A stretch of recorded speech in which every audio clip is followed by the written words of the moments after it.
Well, I think we got Ben here. Do we have Ben here? Hello. Yes. Hello. Welcome, Ben. Welcome back to the show. Yes. Well, why don't you tell people? How y'all doing? We had you on a few weeks ago, but why don't you tell the people the story and then tell about you taking the polygraph test to verify your story? Oh, well, okay. So essentially, I had recently come forward and I was trying to explain that I had been to a party back in 2007 and it had a whole lot of different very interesting guests. I guess not at the time. At the time, I didn't know who any of these people were, but in context of nowadays, with what's in the paper, these people were all really big fish, or at least became eventual big fish in politics. So I went to a party. It was in Hamden, Connecticut, off of Skiff Street, and this was in 2007, around February. And it was a NXIVM recruitment mixer among some of the other guests. We had Allison Mack, Keith Rainier, Eric Schneiderman. Eric Schneiderman, he's the past Attorney General of New York that just quit, just dropped out because of his history of beating up women and sexual slaves and stuff. And that was just a couple months ago, this Eric Schneiderman. So go on. I just wanted people to know who that is. That he shows up now in 2018. But go on. Another fella, James Alefantis, was there. James Alefantis of Pizzagate fame. And Nancy Salzman, she was also there, as well as Claire and Sarah Bronfman. Right.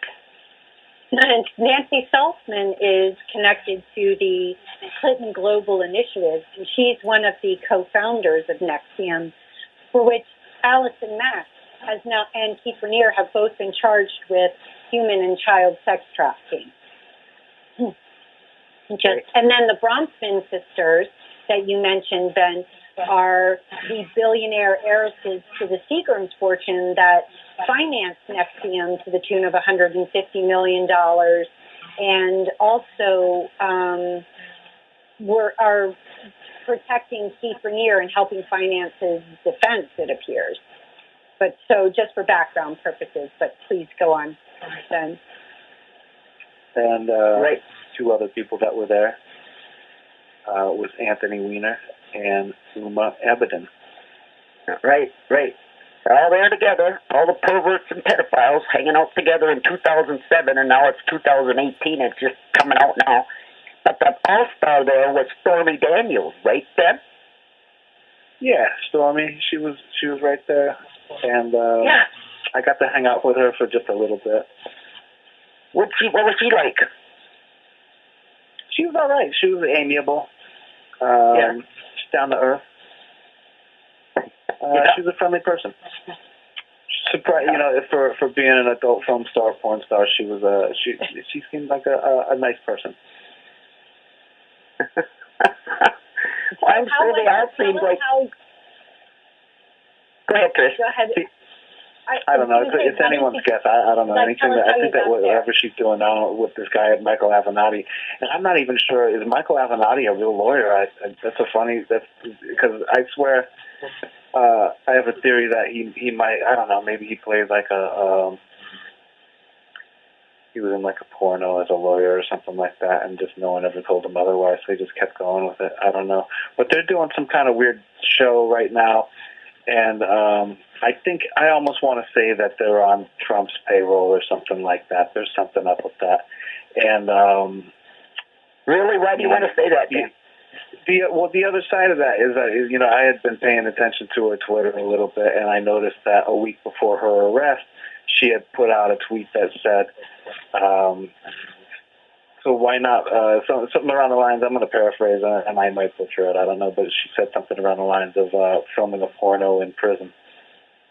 So I think they all knew what was going to go down and how that was all going to happen. I don't know if that was some publicity or for something. I know that the name of the club was Sirens, which, I mean, sirens, cops, it just seems all kind of contrived in a way. Staged, yeah. There's something up with that. I agree, definitely. Oh, it's very fishy. And then today I said, I see her lawyer announces she's getting a divorce, and I said, oh, is this another little step in their distraction plot? Now, it's running low now, from them pulling her out on CNN every day and stuff now, so they come up with another new little twist. Oh, she's getting a divorce now.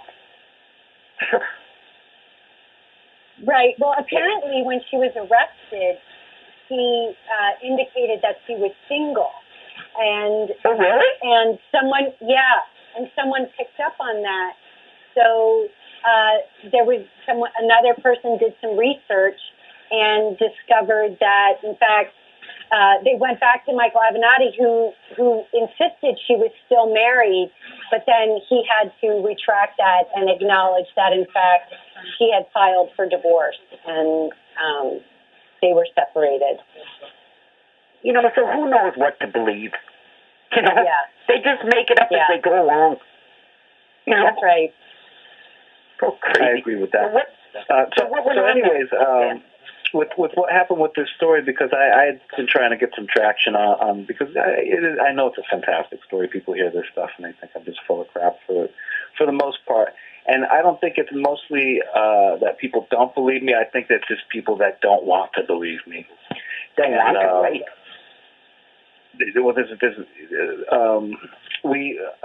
I've been working with someone named the Tanster, and she ended up contacting a investigative polygraph service, and I ended up taking a polygraph.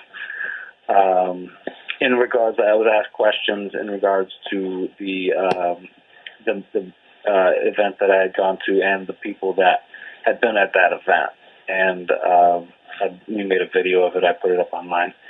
And as according to the polygraph technician, who he's the owner and the certified polygraph examiner, he said I was being honest, that I wasn't trying to be deceptive in any kind of way. He said I was being truthful as far as he was concerned. And he seemed like a nice guy. He seemed like he wasn't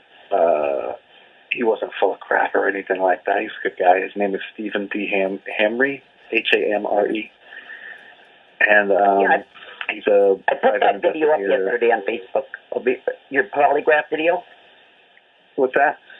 I said I put that video up yesterday of your polygraph video on Facebook. Okay. Yeah. So then y'all are all up to speed then. Sure. And I said from the start, when this NXIVM scandal broke open, I said right off the bat that this is one that's going to be the one that brings the elite down. I just knew they were involved in this. And so when I saw your video, you explained, and then you said Stormy Daniels was there. It was like, holy cow, this is it. Here, you put them all together here, and this in 2007. So here we are in 2018 when everything's breaking loose, and somebody like you comes forth and tells us what was going on 11 years ago. So they're all together, in humor and Wiener, all of them. And then tell us about Wiener now. What was he doing? He was taking some notes or something, wasn't he? So he came in. I just finished a cigarette or something like that, and I had come in, and he was just kind of like this sweaty guy, really thick, really thick New York accent, and he introduced himself. He was polite. He was very alert. He introduced Uma as well to me, and none of these people really struck me as super weird or deviant or anything like that. They presented themselves as, just people that were there just to kind of hang out and have fun. I didn't. Like I said before, I didn't see them do anything illegal. I didn't see anything really out of the ordinary from my point of view. But I did, I walked away from that party. When I did leave that party, I did feel like, man, that was a pretty weird. That was just really weird. Sure, and what if? Go ahead, Trish. You said your girlfriend at the time described some videos that she and others were shown during the party. Yeah, so they had gone through a session where they all looked at videos, and later on I had the opportunity. I said, hey, what was up with those videos? And my girlfriend's friend, who was originally the person who was invited to the party, and then invited my girlfriend at the time. And then that's how I got invited along, was through her. I wasn't even supposed to be there. They didn't want any men there, as far as I could tell. But they were watching videos. I asked about it later, and they just said, yeah, it was just all these different weird, murder, like people getting killed, or people getting beaten up and stuff like that, and basically just snuff videos. I think that's what was being described. And why do you think they were showing those? Yeah, I mean that's kind of a bizarre thing, and people say, oh, that's really weird for a bunch of people at a supposed just like a bunch of these Yale girls running around and them watching these snuff videos and stuff. But I think I've said it before. I mean, Yale is a notorious place where there's a lot of secret stuff that goes on there, all kinds of secret societies and things like that. You go down High Street and see this building 322 right there. That's the Skull and Bones building. Right. Now, how did it occur to you? How did it come to you? Come to you at this time about that party? Pardon me. What do you mean? I said, how did it occur to you to come forth? Now, how did it occur to you that party was important at this point in time? Well, essentially, I had been watching this TV show with Allison Mack in it, and it kind of just brought up all these memories of for whatever reason, I had been watching this show, which under what I thought, I'd never even seen the show before. And as soon as I started watching it, I just had all this deja vu and said, I've seen this before. And I just started trying to dig and think about where I'd seen it before. I was like, oh, yeah, it was at that weird party. And then I just started, all the details just kind of flashed at me. And, like I said before, it was just an oh shit moment where I just said, oh, wow, all those people, are you kidding me? And then on top of that is thinking about that whole party and then saying, this is almost like seeing a UFO or something. Like, I got to tell people about this, but no, under the, looking at the parameters of it, I mean, that's a pretty tough statement to give. Yes. Have people been harassing you? What's that? Have people been harassing you? Oh, sure. Yeah. Yeah, well, you get people who make comments and things like that. But, I mean, overall, I don't think if someone was going to go and try to kill someone, I don't think that they would go and just say so beforehand on the Internet, you know what I mean? So I don't take a lot of things seriously, I guess. Well, if I was you, I would take it seriously, Ben. I'd be mighty careful. Yeah, I do. When I'm out and about, I do take care to look over my shoulder and whatnot, and make sure that I'm not, at least as far as I know, I'm not being monitored, followed, or anything like that. I haven't had anyone harass me in person or anything like that. So that's that's nice. That's good. That's a plus. Right. And I think with the video, I've had a lot of good reception to it. I've had some people message me or write somewhere and just say thanks a lot. And I think that's really great. I think that as for all the bad comments I ever get, it's just one of those good comments that just sets me right back into a good frame of mind where I could keep going and just say, hey, all right, let's figure this thing out and see what it all means. And that's what it's all about. And the people who have come at me and have been in any kind of way vicious or just blunt overall, just kind of just acted in a banal manner. These people have something more invested than just having an opinion, and it's obvious. Right. I don't think, and that's where I'll leave that. I'll leave that right there because that's fine. Like, what I have to say is more important than trying to win some piss fight or some shit fight. Yeah. What do you think about the latest news about the latest out of Hollywood, the perverts and pedophiles that are showing up? I don't. I mean, I'm just not surprised whatsoever, but, you know, when these things pop out there, I think it's important to see these things. I mean, people might want to turn away and say, oh, that's disgusting, I don't want to see it. But these are the things that are happening in our world. These are the things. This is the world that we let happen, and we gotta be able to face up to it and own it. Right, exactly. We've got to change it. And so, right, the stuff that comes out is so horrifying for any of us to look at or read or view, but we have to. You know, they count on that it's so horrifying and appalling that we won't look at it, and that's how they've gotten away with this for all these years. You know, people can't stand looking at this stuff, but like you said, this is a world we're living in right now, and we have got to fix it. We let it get to this point.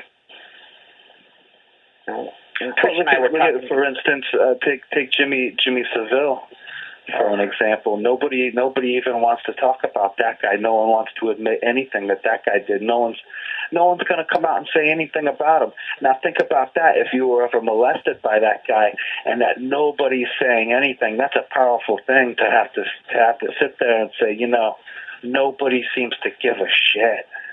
No, well, because all the people that won't talk about it were involved in it. He was providing children to all the elite. You know, and that's why Queen Elizabeth knighted him 3 times. He got some award that the only other people that have received that award from the Queen are Prince Philip and Prince Charles. Really? And yet, yeah. And the Vatican gave an award too. To Jimmy Savile? Yep. Yeah. I forget what the award is called, but yep, he got one from the Vatican. This is how, well, he's probably supplying them to the Vatican too. I mean, he was raping these kids since the 60s, I think. And he died, in 2011? Yep. It was over 40 years. And the current CEO of the New York Times that supposedly debunked Pizzagate and came to the defense of James Alefantis, Mark Thompson is his name. Well, Mark Thompson also was chief of the BBC and covered up Jimmy Savile's sexual abuse of children for decades during the time he was chief of BBC.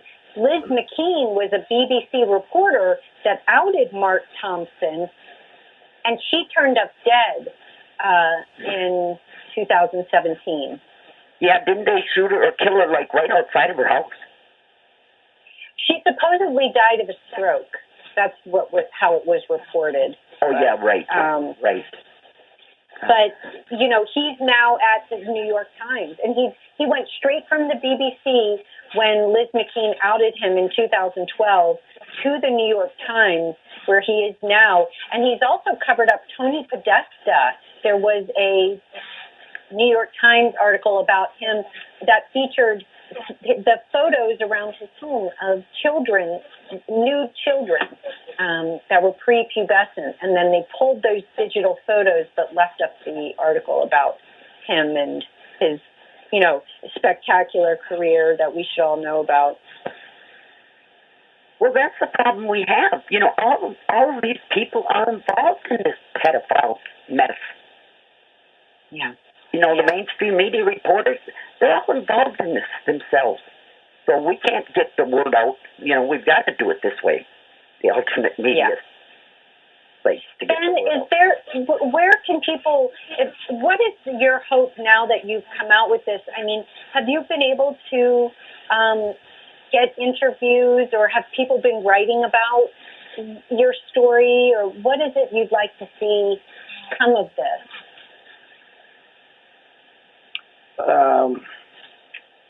I think these things are all just pieces of a puzzle we need to put together.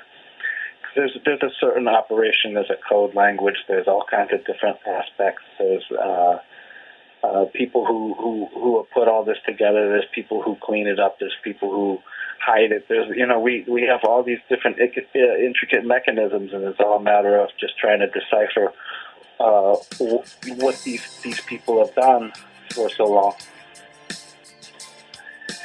Right. Well, Ben, I want to thank you so much for coming on. That you are so brave, and we will definitely keep in touch. Well, Trish, thanks a lot. Thank you, Evelyn, and thank you, Ben. Okay, well, we will see you next week, people. Bye. Bloody and bruised.